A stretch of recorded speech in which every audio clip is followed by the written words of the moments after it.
ஆனா நம்மளுடைய முதலமைச்சர் யார் தெரியுமா? டெல்டாக்காரன். நம்மளுடைய முதலமைச்சர் ஊர் எது? டெல்டாக்காரன். அவர் சொல்லுவார், நான் டெல்டாக்காரன் டெல்டாக்காரன் அப்படின்னு சொல்லுவார்.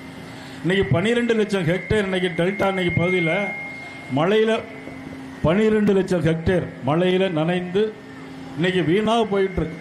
அவ்வளவு மோசமான ஒரு சூழ்நிலைக்கு இன்னைக்கு போயிட்டு இருக்குன்னா காரணம் இந்த திமுக அரசு தான்.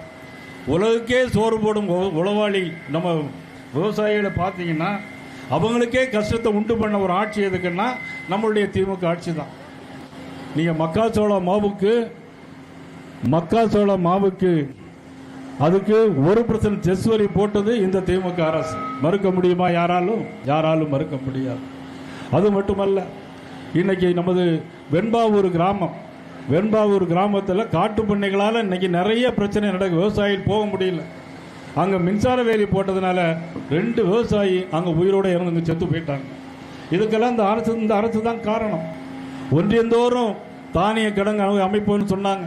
ஒன்றியந்தோறும் ஏதாவது ஒரு இடத்துல அமைச்சிருக்காங்களா? ஒரு இடத்துல கூட அமைக்கல. இப்படிப்பட்ட அரசாங்கம் தான் இந்த அரசாங்கம்.